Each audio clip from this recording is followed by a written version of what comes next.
up, everybody? Captain Joey here, back with another video. It's been a minute since I put one up. Doesn't necessarily mean I haven't been filming. I've been filming a lot. I just get into those modes where like I'll start filming and then I'm running a trip with somebody and I just get caught up in the trip, or you know, some of you know how it goes. But anyway, out here on the river today, had a little bit of time to myself, which anytime I have some time to myself, I like to come to the river. It's close, fishing can be really good. But only using 2 rods today, which I feel should make sense with what we got going on here. 2 of my favorite baits to use on the river anyway. So we got both Fitzgeralds, of course, all purpose. One's a 7.3, one's 7.6, both heavy. Black and blue chatterbait, black and blue swim jig. You know the deal. Money box. So that's what we got going on. See if I can't get you guys some clips. If not, then it'll just be a video of me talking, which we can make that kind of interesting too. So I've been using this new Bruiser Bullet that my good buddy Steve Dial sent me. He sent me a package of a bunch of samples. Whenever he's got something, you know, that he wants me to try out, he usually send them to me. And I really enjoy putting them to the test and seeing what they can do. I want to use the Bullet, but today it's kind of like any day on the river, man. I like throwing a swim jig.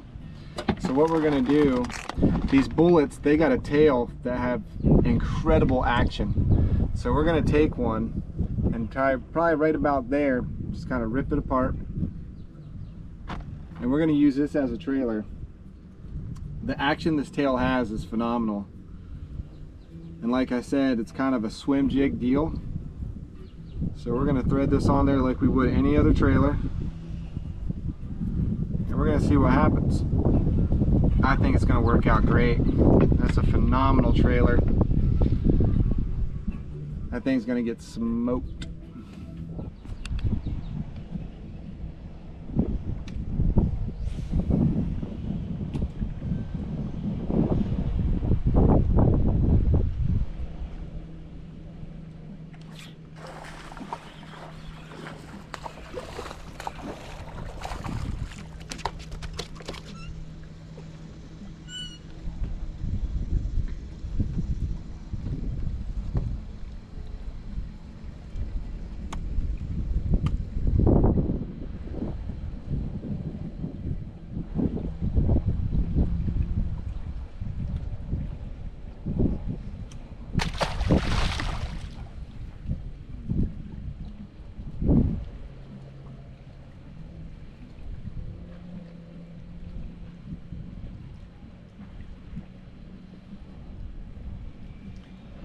That's the old trusty Gambler Goat swim jig with a Bruiser Bullet tail as a trailer.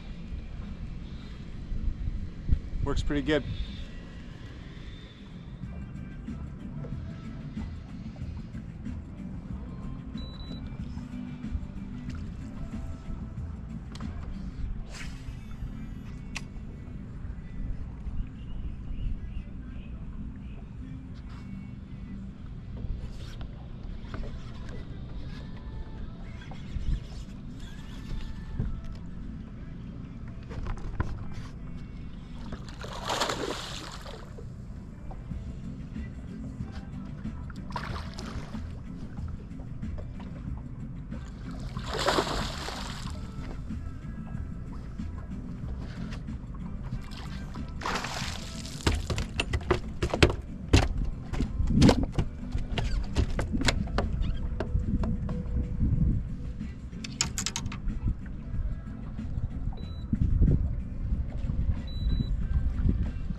How about that one?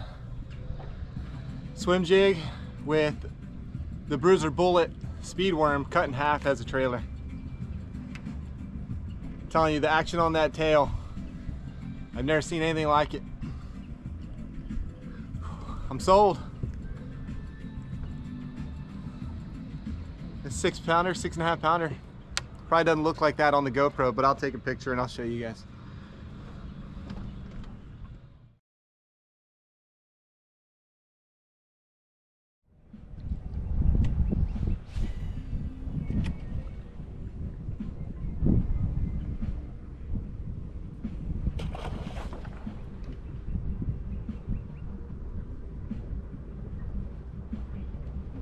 What? I should have retied after that last one. That's what I get. Dang. What's up, guys? I just finished up my day here on the Clusatchee River. Wasn't too bad of a day.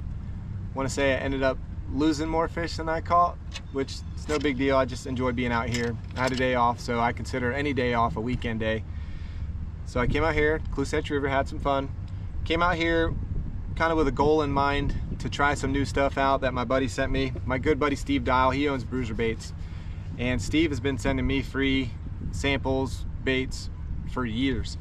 And I want to say that Steve's the only one out of any bait company I've ever used that's done that. So Steve, I really appreciate it, man. You know I come out here and try and get footage of things, not actually just post about, you know, a bait saying it works. I want to show you proof. So ended up catching a big one today.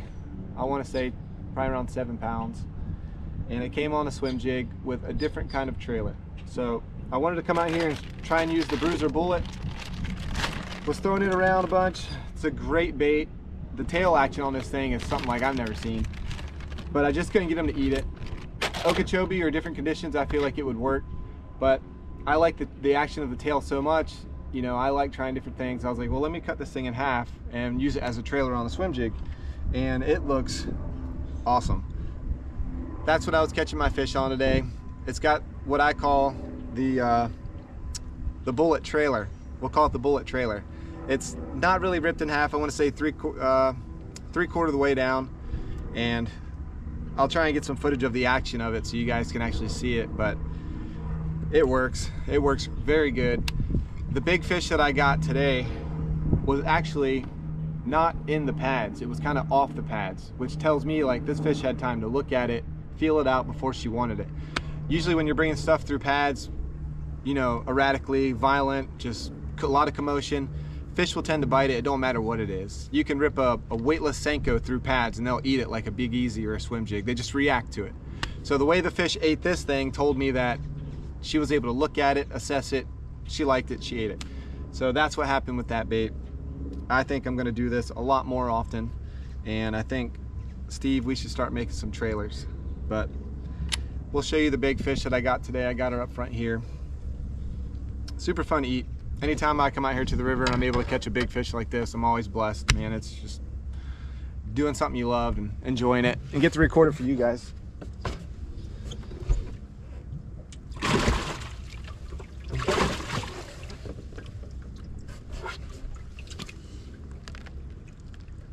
That's my big one today. She smoked that Swimjig with that bullet trailer. Nice one. I think she's blind, and this eye is starting to go blind. A little bit right there.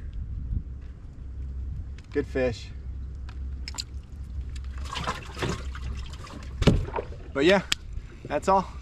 We'll try and keep making videos for you guys. I know I've been slacking lately, but anytime I get a chance to do this, I'll do it. So have a good day.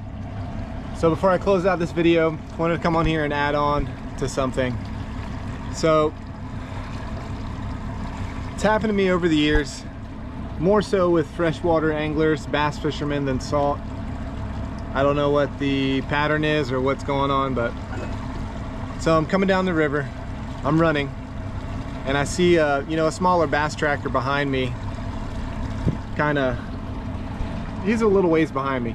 So I'm going towards this little canal that branches off of the river to fish it, and I think nothing of it. I don't look behind me at all.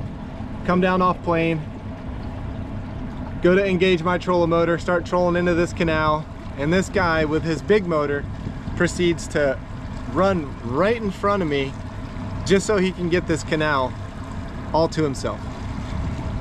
I didn't say anything. Unless it's super major, I try to avoid confrontation on the water. But when that happened, I kind of figured, I kind of thought to myself, like, you know what? So now let's make this a challenge. So I stayed on the stern of his boat and fished behind him just to, you know, I wanted to get some bites behind him. I think he knew that he was in the wrong. I don't know. Maybe, I don't know what goes through people's minds. I know that's something I wouldn't do. But yeah, I wanted to catch some fish behind him. I think I ended up getting like 3 or 4 bites like right behind him, and he had a lady with him. She, every time I got a bite, she would look back. But it's little wins like that, you know. But then as I'm coming out, I spin around. There's a bridge there's kind of a bridge that takes you underneath State Road 80, and I realized I couldn't make it underneath of it, not yet, because of my tower. So I turn around, I see them going, and I'm like, I'm gonna fish my way back. So got another solid bite that came off at the boat, you'll see that. And then this same fella decides to, you know, with his big motor, as I'm fishing, go around me and then just take off right through everything I'm fishing. So again, I'm not one for confrontation on the boat unless, you know, you cross that line. But just don't be like that. Don't be like that guy. If you're new to bass fishing, or if you're new to boating, I don't care if you're headed to the mother lode to catch 8 and 9 pounders. If there's someone in front of you first, don't just use your big motor to go in front of them. Use common sense. But that's all I got. I'll show you that video here now, actually. I'll show it to you right now.